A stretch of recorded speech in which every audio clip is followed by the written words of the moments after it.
വയനാട് പുനരധിവാസ സഹായത്തിൽ കേന്ദ്രം പോസിറ്റീവായി പറയുന്നത് വാക്കിൽ മാത്രമെന്ന് കെ.വി. തോമസ് മാതൃഭൂമി ന്യൂസിനോട്.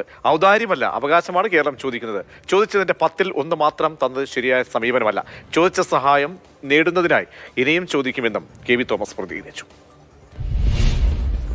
വയനാട് ഉരുൾപൊട്ടൽ ദുരന്തം ദേശീയ ദുരന്തമായി കേന്ദ്രം പ്രഖ്യാപിച്ചു. പക്ഷേ ഇപ്പോൾ പണം അനുവദിച്ചിരിക്കുന്നത് 262 കോടി രൂപ മാത്രമാണ്.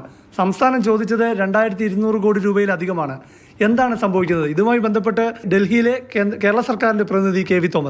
തോമസ് നമ്മോടൊപ്പം ചേരുന്നു. പക്ഷേ ഇതിപ്പോൾ നമ്മൾ വലിയൊരു സഹായം ചോദിക്കുന്നു.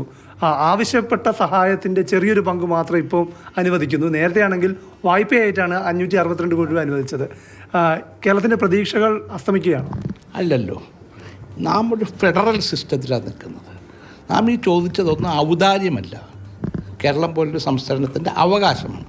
അമിത്ഷാ ചെയർമാനായി, നിർമ്മലാ സീതാരാമനും ചൗഹാൻ കൃഷിമന്ത്രിയും ഇവിടെ കമ്മിറ്റികൾ വേണം. അപ്പോൾ ആ കമ്മിറ്റി കൂടണം. അപ്പോൾ കമ്മിറ്റി കൂടിയപ്പോൾ ചോദിച്ചതിൻ്റെ 1/10 അതൊരു ശരിയായ സമീപനമല്ല. കേരളത്തോട് കാണിക്കാനുള്ള മാന്യത ഉണ്ടാവണം. ഇതിനർത്ഥം നമ്മൾ ഒളിച്ചോടുന്നു, നമ്മൾ ഇനിയും ചോദിക്കും.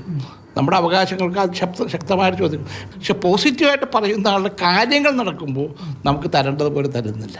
പൊളിറ്റിക്കലായിട്ട് കേന്ദ്രം ഇതിനെ കാണുകയാണ്, രാഷ്ട്രീയമായി ഇതിനെ അവഗണിക്കുകയാണോ കേരളത്തെ? അല്ല, അങ്ങനെ ചിന്തിച്ച് പോയാൽ തെറ്റില്ലല്ലോ. കാരണം മറ്റു പല സംസ്ഥാനങ്ങൾക്കും വാരിക്കോരി കുറയുന്നു, ഒരു മാനദണ്ഡമില്ലാതെ കൊടുക്കുന്നു. കേരളം എല്ലാ മാനദണ്ഡങ്ങളും പാലിച്ച് കേന്ദ്ര ഗവൺമെൻറ് കൊടുക്കുമ്പോഴും നമ്മുടെ ഭാഗത്തു നിന്ന് ചെയ്യേണ്ട എല്ലാ സമ്മർദ്ദങ്ങളും നമ്മൾ ചെയ്യുന്നുണ്ട്. ഇക്കാര്യങ്ങളിൽ ശുഭപ്രതീക്ഷ അദ്ദേഹം പങ്കുവയ്ക്കുന്നുമുണ്ട്. ക്യാമറ നല്ല മുരുകനൊപ്പം പ്രശാന്ത് കൃഷ്ണ, മാതൃഭൂമി ന്യൂസ്, തിരുവനന്തപുരം.